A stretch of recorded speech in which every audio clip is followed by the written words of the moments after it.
श्रीमद् भागवत सुनने वाले सभी श्रोताओं को राधे राधे। पिछले पाठ में हम सबने सुना, नारद जी ने वेद व्यास जी को उपदेश दिया श्रीमद् भागवत के चतुर्थ श्लोक की भागवत का, और कहा कि आप प्रभु के दिव्य गुणों का गान करें। और इतना कहकर देवर्षि नारद जी अपने धाम को चले गए। अब इधर वेद व्यास जी ने बद्रीनाथ से जो ऊपर व्यास गुफा है, वहीं पूर्व में सरस्वती नदी बहती है, उसमें उन्होंने स्नान किया और अपनी गुफा में आकर ध्यान लगाकर प्रभु के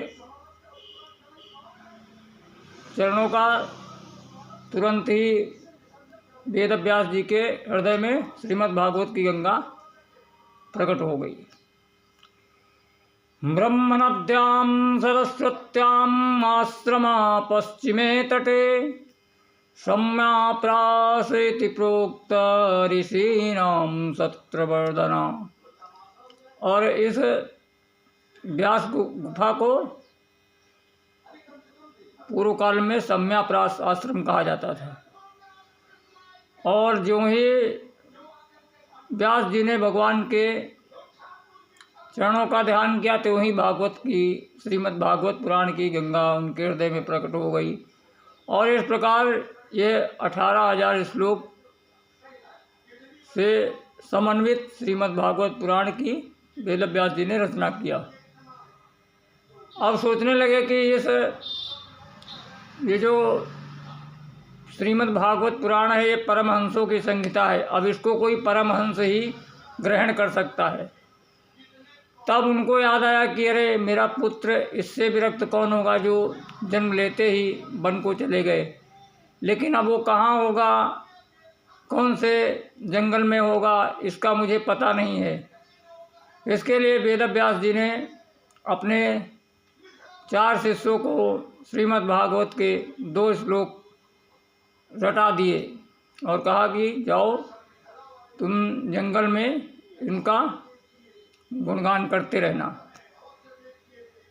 अब वो शिष्य जहाँ सुखदेव जी गुफा के अंदर समाधि लगाकर बैठे हुए थे, वहाँ से एक शिष्य निकला और वह श्लोक का गान करते हुए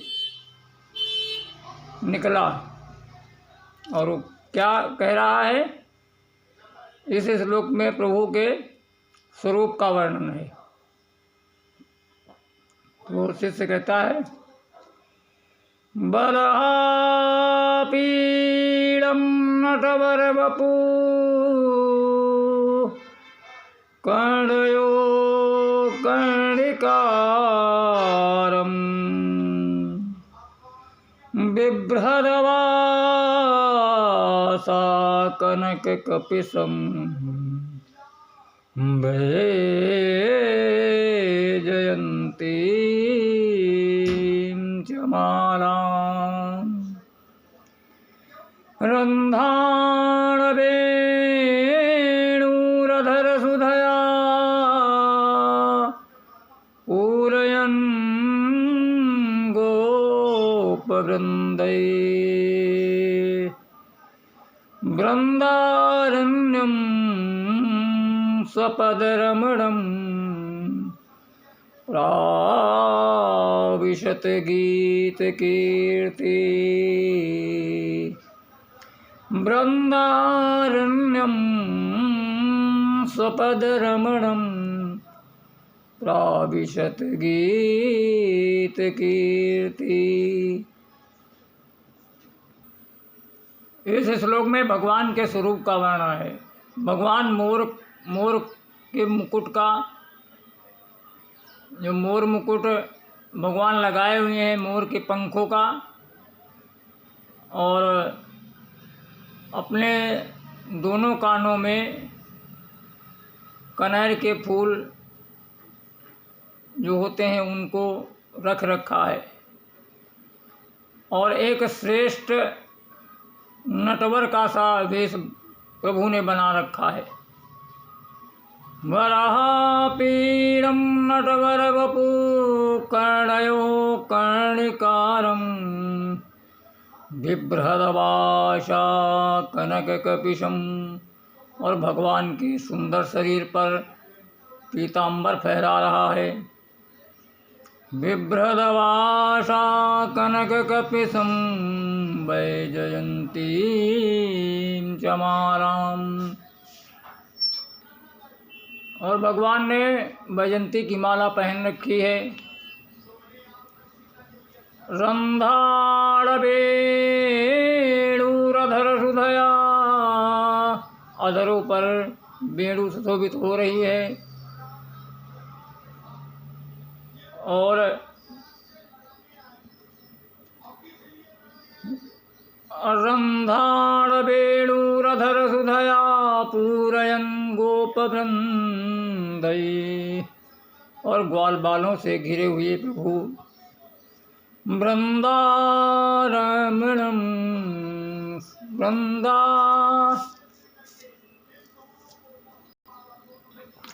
वृंदारण्यं स्वपदरमणं प्राविशत गीतकीर्ति।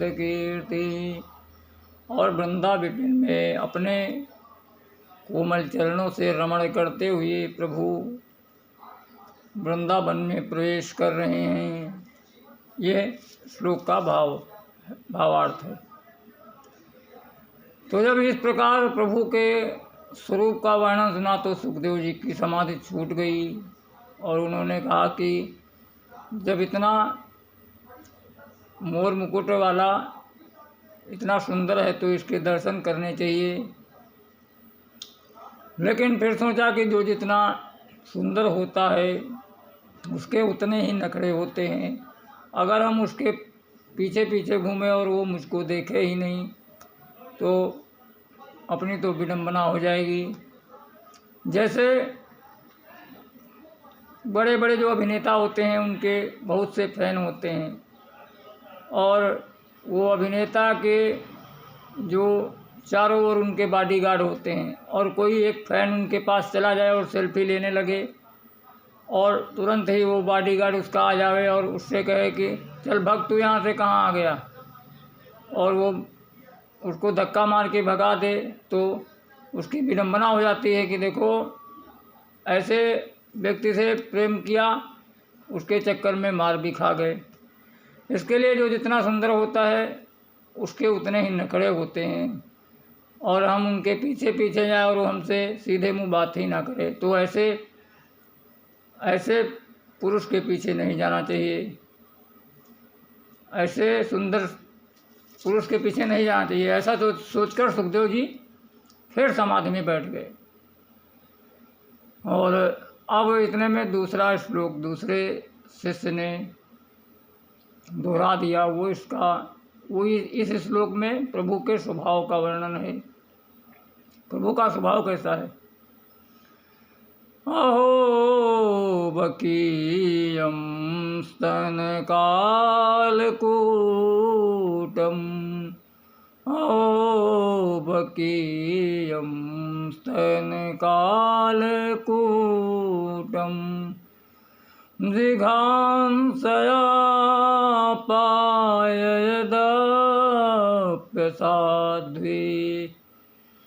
जिघांसया पाययदप्यसाध्वी, लेभे गतिं धातृचितां ततोऽन्यं, कं वादयानु शरणं व्रजेमा, कं वादयानु शरणं व्रजेमा, अहो बकीयं स्तनकालकूटम्।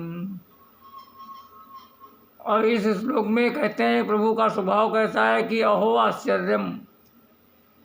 वो जो बकी थी, बकासुर की बहन, उसका नाम था बकी, वो अपने स्तन में कालकूट नामक जहर लगा कर आई थी।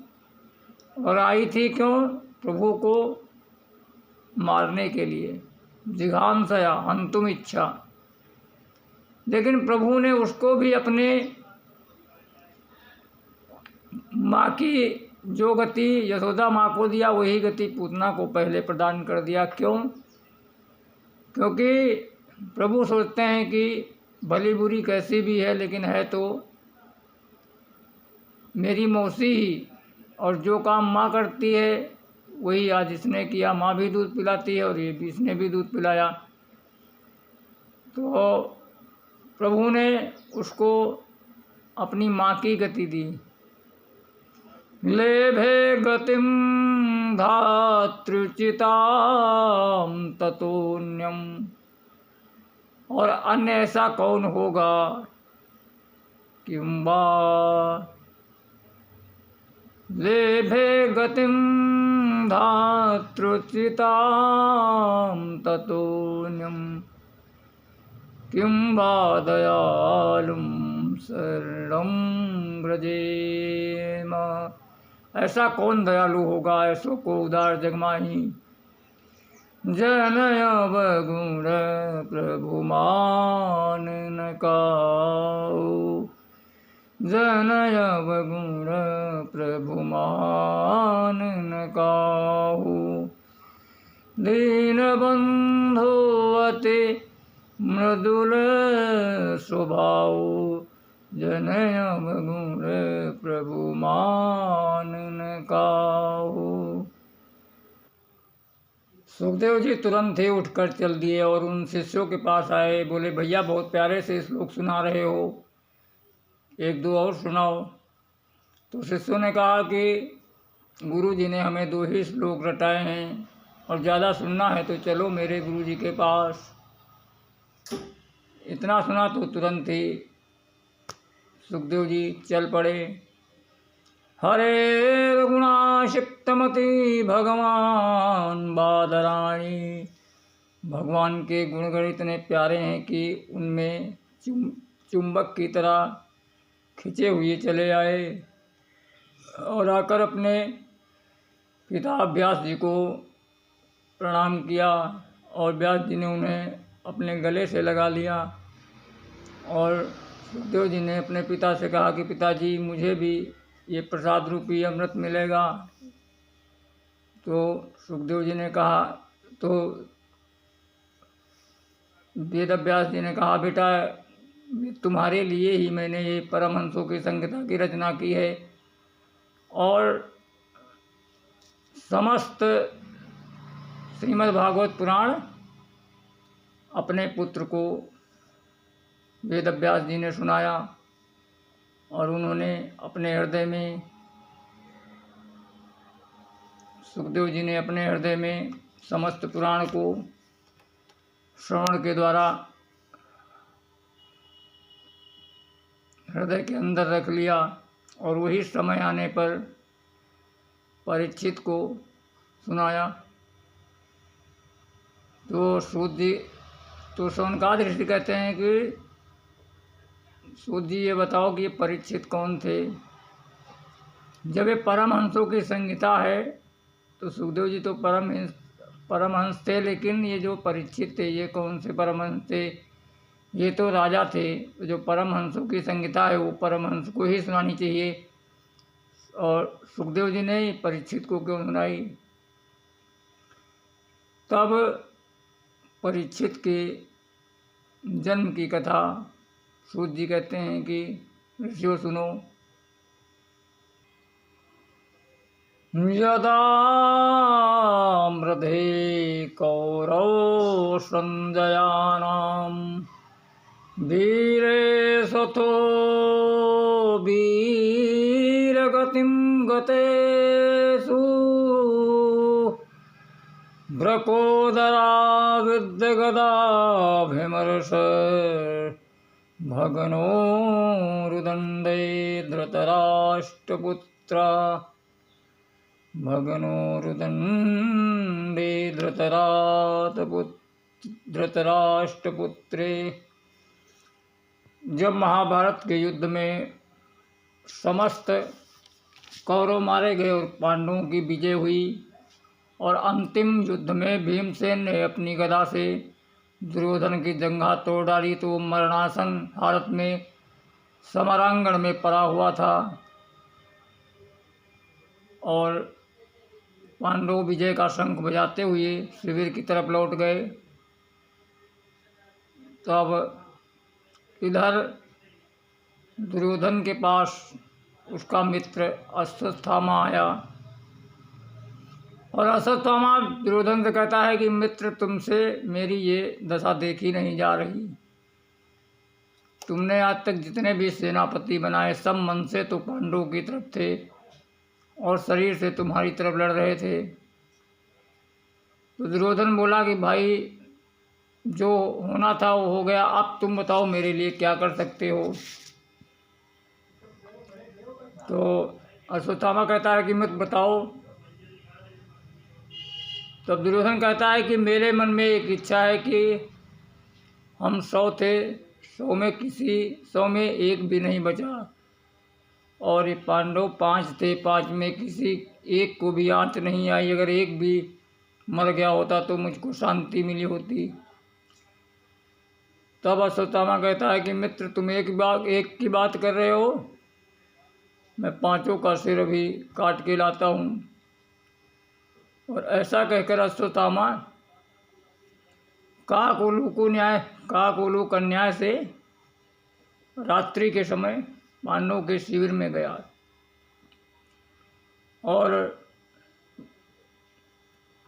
जब शिविर में गया तो जो पांडवों की सैया थे, पांडवों की सैया पे हूबहू पांडवों के 5 पुत्र सोए हुए थे, क्योंकि भगवान ने पांडवों को कहा था कि आज विजय की रात्रि है, इसलिए हम शिविर के बाहर चलेंगे और इंद्रप्रस्थ में वो उसका उत्साह मनाएंगे, उत्सव मनाएंगे। तो यहाँ पर इसने देखा कि 5 पांडव पड़े हैं, इन्हें सोते हुए इसने 5 के सिर काट कर लाकर दुर्योधन को दिया। मित्र, देखो, तुमने एक कहा था, मैं 5 के सिर ले आया। तो ये दुर्योधन को अंदर से विश्वास नहीं हो रहा था कि ये 5 को सिर कैसे ला सकता, कैसे मार सकता है, पांडव तो बहुत बलवान हैं। तब इसने कहा भीम का सिर लाओ। जब भीम का सिर उसने ध्यान से देखा और उसमें एक मुक्का मारा तो वो कच्चे घड़े के समान फूट गया। तो उसे विश्वास हो गया ये भीम का सिर नहीं हो सकता है, क्योंकि वो भीम को जानता था, भीम बहुत बलवान है। तब उसने कहा कि अरे अभागे, ये पांडव नहीं है, पांडव के पुत्र है, तूने मेरे वंश में पानी देने वाला भी नहीं छोड़ा। और ऐसा कहता हुआ दुर्योधन दुख से अपने प्राणों को त्याग दिया। अब अश्वत्थामा ने सोचा कि अब अर्जुन मुझे नहीं छोड़ेगा, अगर ये पांडवों के पुत्र है। तो इतना सोचकर अश्वत्थामा तुरंत वहाँ से निकल गया। और उधर जब सुबह हुई तो द्रौपदी ने आकर शिविर में देखा तो 5 जो उनके पुत्र थे वो उनके शरीर पड़े थे और सभी मृत थे। ये देखकर द्रौपदी करुण क्रंदन करके रोने लगी। माता शिशूनां निधनं सुतानां निशम्य घोरं परितप्यमाना तदा रुदुद्धाष्टकलाकुलाच्छी तां सांत्वयन्या किरीटमाली। द्रौपदी करुण क्रंदन करने लगी और तब अर्जुन ने उसको आकर समझाया कि देवी, आप चिंता मत करो, जिसने तुम्हारे बालकों की हत्या की है मैं उस हत्यारे को लाकर तुम्हारे सामने ही मृत्युदंड दूंगा। और इतना कहकर अर्जुन गोविंद के रथ में बैठकर अश्वत्थामा को ढूंढने के लिए चले गए। और आगे थोड़ी दूर जाकर अश्वत्थामा दिखा। तब जो ही अश्वत्थामा ने देखा कि अर्जुन आ रहे हैं, तो अश्वत्थामा ने तुरंत ही ब्रह्मास्त्र छोड़ दिया। और अब ये ब्रह्मास्त्र छोड़ दिया तो अर्जुन ने कहा कि प्रभु अब तुम रक्षा करो। तो भगवान ने कहा अर्जुन तुम भी ब्रह्मास्त्र इसको छोड़कर इसको शांत करो। तब अर्जुन ने वैसा ही किया और नज़दीक में जाकर अश्वत्थामा को बंदी बना लिया। बंदी बना के रथ में डाल लिया और जब चलने लगे तो भगवान ने कहा अर्जुन तुम इसे कहाँ ले जा रहे हो? ब्रह्म बंधु मिमम जही, ये ब्राह्मण अधम है, इसको तुरंत यहीं पे भी ख़त्म कर दो। तो अर्जुन ने कहा प्रभु इसको मैंने प्रण किया है, मैं द्रौपदी के सामने मारूंगा, इसके लिए इसको उनके सामने ही ले जाऊंगा। तब प्रभु ने कहा कोई बात नहीं, जो तुम्हारी इच्छा। और द्रौपदी के सामने लेकर अर्जुन आए। तो जो ही द्रौपदी ने अश्वत्थामा को देखा तो ही वो अर्जुन से बोली मुच्यतामेष ब्राह्मणो नितराम गुरु। अरे छोड़ दो इसे, ये ब्राह्मण है और ब्राह्मण पूजनीय होता है और ये हम सबका गुरु है। और ऐसा कहकर द्रौपदी अश्वत्थामा को प्रणाम करने लगी। तो जब इस प्रकार प्रणाम करते देखा तो अर्जुन ने कहा कि देवी जी ये तुम्हारे पुत्रों का हत्यारा है, अभी अभी इसने तुम्हारे पुत्रों की हत्या की है। तो द्रौपदी कहती है कि ये हत्यारा बाद में है, पहले मेरे गुरु का पुत्र है, ये ब्राह्मण है। सएष भगवान द्रोण प्रजारूपेण वर्तते, ये साक्षात गुरु द्रोणाचार्य ही अपने पुत्र के रूप में तुम्हारे सामने हैं और इनसे ही तुमने समस्त विद्याएं धनुर्वेद की सीखी हैं। सराश्यो धनुर्वेद सविसर्गोपसंयमा, समस्त धनुर्वेद की विद्याएं तुमने इनसे सीखी हैं, इसके लिए इनको छोड़ दो।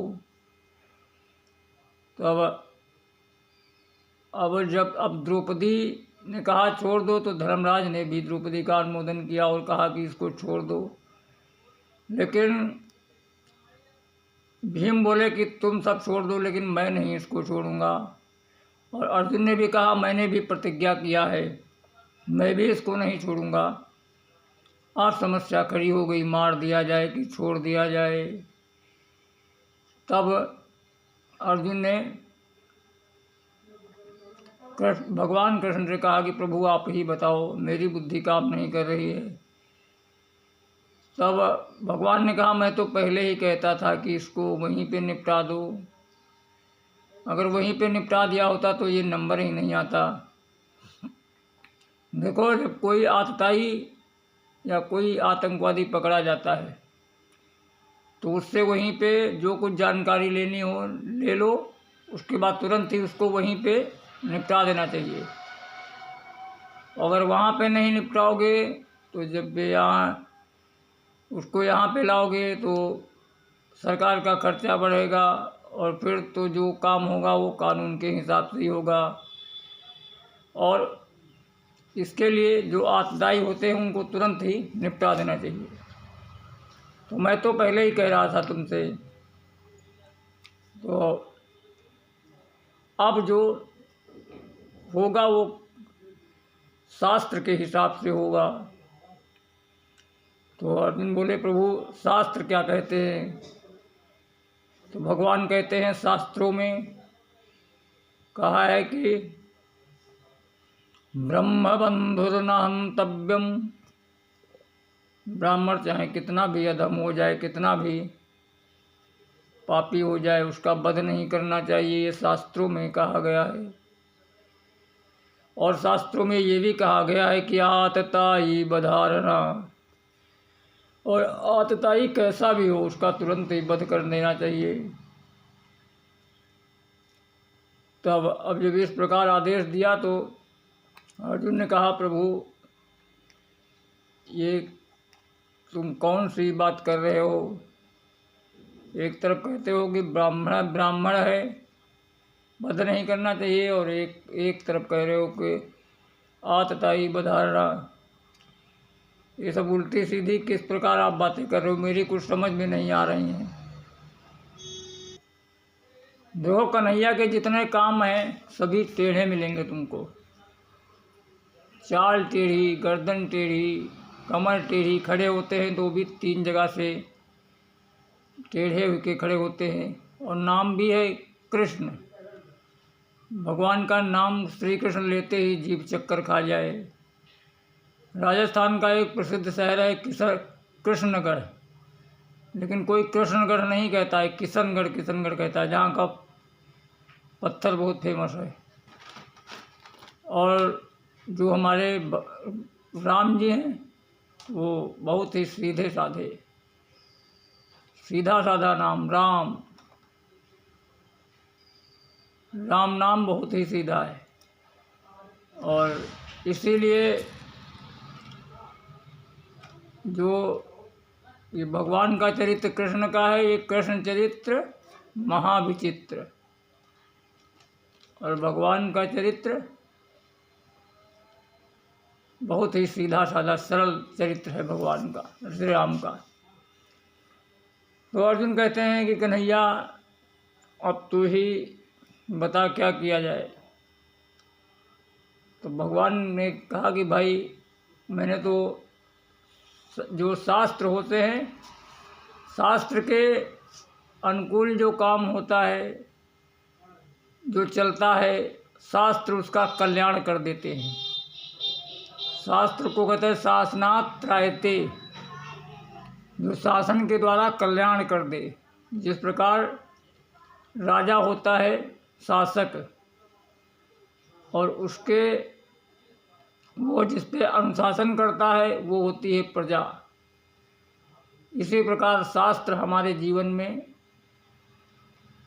शास्त्र है शासक, और इनके अनुशासन में, इनके अनुशीलन में हम जब चलेंगे तो हमारा कल्याण हो जाएगा।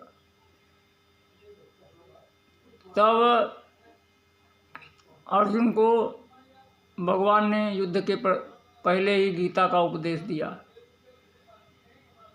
तो अब अर्जुन को वो गीता का श्लोक याद आ गया कि जो प्रतिष्ठित सम्मानीय व्यक्ति होता है उसको जान से मारना ही वध नहीं होता है। उसका अगर अपमान कर दिया जाए तो वो भी 100 तरह के वधों के समान होता है। 100 प्रकार वो जितनी बार याद करेगा उतनी बार मरेगा। मरने में तो एक ही बार मार दोगे मर जाएगा, लेकिन अपमान में वो जितनी बार याद करेगा उतनी बार वो मरेगा। तो उनको, अर्जुन को भगवान के उपदेश का ध्यान आ गया। संभावितस्य च कीर्ति मरणादति रच्यते। सम्मानित व्यक्ति का अपमान ही उसकी मृत्यु हो जाता है। और जिस प्रकार जो परीक्षा देने वाले परीक्षार्थी होते हैं उनको 1 साल पढ़ाया जाता है, उसके बाद मार्च में परीक्षाएं होती हैं। इसी प्रकार भगवान ने भी अर्जुन की परीक्षा ली कि भाई गीता का ज्ञान दिया था तो इसको कुछ याद है कि भूल तो नहीं गया। इसके लिए भगवान ने परीक्षा ली। तो अर्जुन ने क्या किया कि तुरंत ही अश्वत्थामा की जो मणि थी उसको निकाल लिया और शिविर से धक्का दे दिया। और इस प्रकार अश्वत्थामा अपमानित होकर चला गया। और थोड़ी दूर जाकर उसने सोचा कि अब इन पांडवों के वंश में कोई नहीं बचा है, लेकिन अभी एक जो अभिमन्यु की पत्नी उत्तरा है उसके गर्भ में अभिमन्यु का पुत्र पल रहा है, मैं उसको भी नहीं छोड़ूंगा। और ऐसा कहकर उसने दूर जाकर ब्रह्मास्त्र उत्तरा के गर्भ के ऊपर छोड़ दिया। और इधर भगवान ने कहा कि भाई अब हम चलते हैं और तुम लोग को भी युद्ध में जीत मिली है, अब आराम से राज करो। भैया हमारा भी परिवार बहुत बड़ा है, 56 करोड़ आबादी है और सब वहाँ भी देखना पड़ेगा। इसके लिए भगवान सबसे विदाई के लिए कहने लगे और तैयार होने लगे। और भगवान के लिए तुरंत ही रथ की व्यवस्था हुई। रथ आया तो रथ में जो ही भगवान पैर चढ़ाने लगे, बैठने लगे, उतने में ही अभिमन्यु की पत्नी जो उत्तरा थी वो दौड़ती हुई आई और प्रभु के चरणों में गिर पड़ी और कहती है, पाहि पाहि महायोगिं देव देव जगत्पते, नान्यं त्वदभयं पश्ये यत्र मृत्युर्परस्परम्। वो कह रही कि पाहि माम केशव, पाहि माम, रक्षा करो हे गोविंद, रक्षा करो। कामं दहतुमानाथं मामे गर्भो निपात्यताम। एक तेज पुंज हमारे और बढ़ता चला रहा है और लगता है कि वो मुझको जला देगा। मुझको जला दे तो कोई बात नहीं, लेकिन जो मेरा गर्भ में बालक है वो कुरुवंश का बीज है, उसको कुछ नहीं होना चाहिए। इस प्रकार उत्तरा ने भगवान की स्तुति की। देखो, द्रौपदी की जब साड़ी खींची जा रही थी, जब दुशासन उसको भरी सभा में अपमानित कर रहा था, तो द्रौपदी ने पहले तो अपने जो भीष्म पितामह थे और अन्य गुरु थे उनकी शरण ली, फिर उसके बाद में अपने पतियों की शरण ली। लेकिन फिर बाद में जब किसी ने मदद नहीं की, तब अंत में द्वारिकाधीश की शरण लिया था। और यहाँ पे उत्तरा तुरंत जानती है कि प्रभु के सिवा और कोई इस दुख से बचा नहीं सकता है। इसके लिए उत्तरा ने तुरंत ही भगवान की शरण ली और भगवान ने अंगुष्ठ मात्र शरीर बनाकर उत्तरा के गर्भ में बैठे हुए जो परीक्षित थे उनके बालक की रक्षा किया। और इस प्रकार रक्षा कर भगवान फिर जो तैयार हुए तो तुरंत ही कुंती माता आ गई और कुंती माता ने आकर भगवान को प्रणाम किया। जब कुंती माता ने प्रणाम किया तो भगवान कहने लगे, अरे बुआ जी ये क्या कर रही हो, उल्टी गंगा मत बहाओ, प्रणाम तो तुमको करना चाहिए, तुम उल्टा क्यों प्रणाम कर रही हो। तो कुंती माता कहती हैं कि कन्हैया, आज मुझको अपने हृदय के उद्गार को बोल लेने दो, क्योंकि जब तुम बुआ कह देते हो तो मुझको भी अपना भतीजा ही दिखता है और कुछ नहीं दिखता। मैं भी सोचती हूँ कि मेरे भैया वसुदेव का पुत्र है और ये मेरा भतीजा है, लेकिन मैं जानती हूँ आप कौन हो। तब प्रभु कहते हैं, अच्छा बताओ कौन हूँ। तब कुंती माँ भगवान की स्तुति करती हैं, कहती हैं कि नमस्ते पुरुषत्वाद्यम ईश्वरम प्रकृते परम अलक्ष्यम सर्वभूतानां अंतर्बहिरवस्थितं मायाजवनिकाचन्नम् अज्ञातोच्छजमव्ययम् न लक्ष्यसे मूढदृशा नटो नाट्यधरो यथा तथा परमहंसानां मुनीनाम् अमलात्मनां भक्ति योग विधानार्थं कथं पश्येमहि स्त्रिया कृष्णाय वासुदेवाय देवकी नंदनाय च नंदगोपकुमाराय गोविंदाय नमो नमः। कुंती माता ने दिव्य श्लोकों में भगवान की स्तुति की और कहती हैं कि हे प्रभु, आपको नमस्कार है, आप नमस्ये त्वाद्यम, तुम आदि पुरुष हो और अविनाशी भी हो, तथा इन जो इंद्रियों की वृत्तियों द्वारा आप देखे नहीं जा सकते हो, और जबकि सभी के अंदर और बाहर आप ही विराजमान हो। नमस्ते पुरुषम पाद्यम ईश्वरम प्रकृते परा, और आप प्रकृति के परे हो, प्रकृति के जो गुण हैं इनसे आप परे हो। अलक्ष्यम सर्वभूतानाम, और सभी जितने भी जीव हैं सभी के अंदर बाहर आप ही विराजमान हो, लेकिन इन इंद्रियों से आपको कोई देख नहीं सकता है। इंद्रियां माइक हैं और आप विशुद्ध सत्वमय हो। तथा जिस प्रकार जो एक नट होता है, नट जब वो भेष बदल कर क्या क्या बन जाता है तो उसको कोई नहीं ढूंढ पाता है, उसको कोई पहचान नहीं पाता है। उसी प्रकार आप इंद्रियों की वृत्तियों में छिपे हुए हैं, सभी के अंतरात्मा में विराजमान हैं, लेकिन अपने आप को माया के द्वारा ढक रखा है। इसके लिए कोई आपको जान नहीं पाता है। और मैं तो स्त्री हूँ, मैं आपको कहाँ जान सकती हूँ। न लक्ष्य से मूढ़ दशा नटो नाट्य धरो यथा।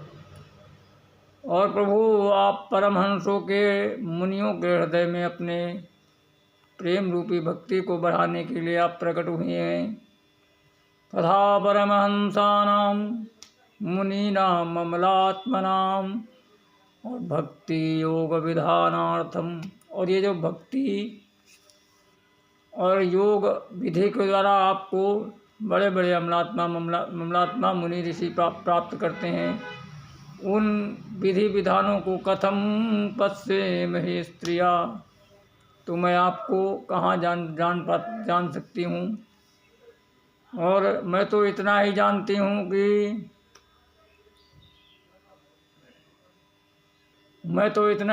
हूँ कि कृष्णाय वासुदेवाय, मेरे भैया वसुदेव के आप पुत्र हो और देवकी के लाला हो, देवकी के नंदन हो।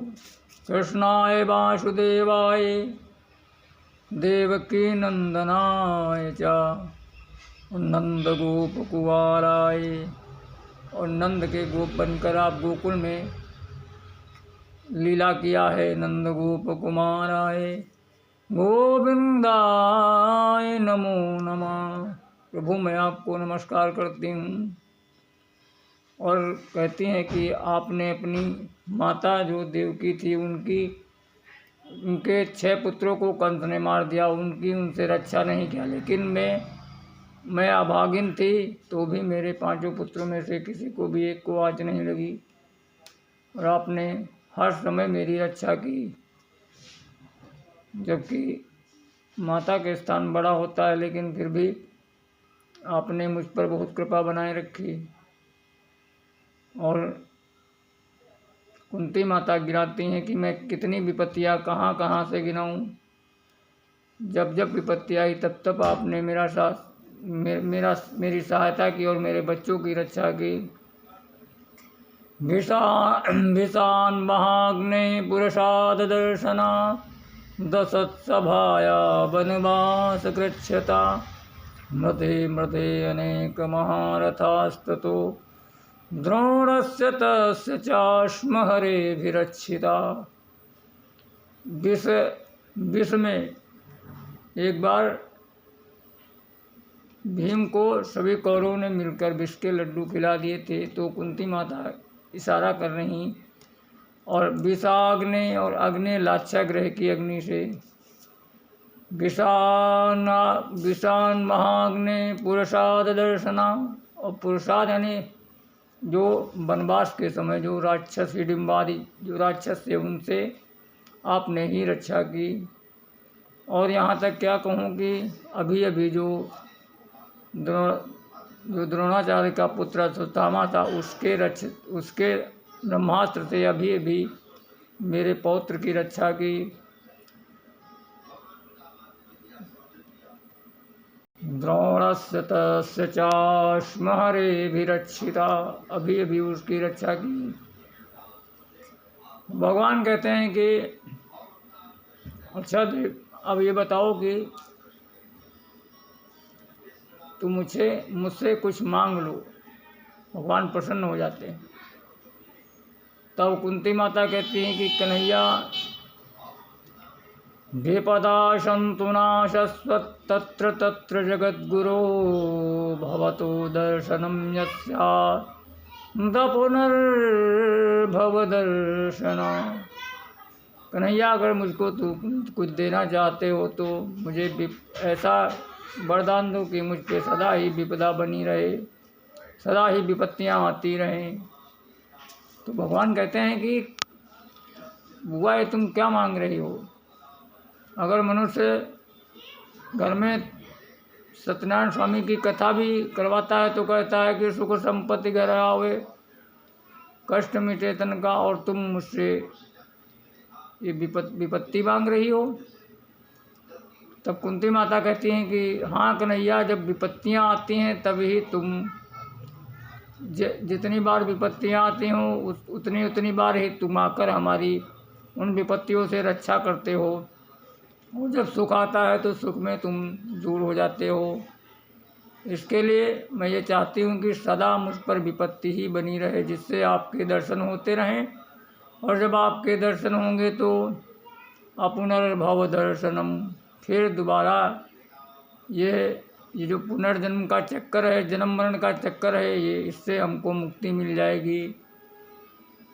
तो कुंती माता कहती हैं कि सुख के माथे सिल पड़े, जो हरि हृदय सो जाए, बलिहारी वह दुख की, जो पल पल नाम रटाए। वह सुख में, जब मनुष्य को सुख मिलता है तो वो भगवान को भूल जाता है, लेकिन थोड़ी सी भी अगर विपत्ति आती है तो वो भगवान को तुरंत ही पुकारने लगता है कि प्रभु अब रक्षा करो, अब रक्षा करो। तो इसके लिए कुंती माता कहती हैं कि जो सुख है वो मुझको नहीं चाहिए, सुख के माथे सिल पड़े यानी पत्थर पड़े, और जो हर हृदय से हो जाए। ये जो सुख है ये भगवान को हृदय से दूर कर देता है। और बलिहारी वह दुख की, मैं तो उस दुख को ही बार बार दुहाई देती हूँ कि जो पल पल नाम रटाए, जो प्रभु के बार बार नाम को स्मरण कराता रहता है। अच्छा, जब दुख आता है तभी हम भगवान का नाम लेते हैं, सुख में तो कोई लेता नहीं है। और जो अगर सुख में जो भगवान का नाम लेगा उसके पास कभी दुख ही नहीं आएगा। जो सुख में सुमिरन करे तो दुख काहे को होए। तो इसके लिए सुख में सुमिरन सब करे, दुख में सुमिरन सब करें, सुख में करे न कोई। दुख आता है तभी सब सुमिरन करते हैं, सुख में कोई सुमिरन नहीं करता। इस प्रकार कुंती माता ने दिव्य स्तुति की कन्हैया की। और अब की बार कन्हैया ने कहा चलो अच्छा ठीक, थोड़े दिन और भी रुकते हैं यहाँ पे। और ऐसा कहकर भगवान ने द्वारिका की तैयारी स्थगित कर दिया और प्रेम से अपनी कुंती बुआ के साथ राजमहल में वापस चले गए।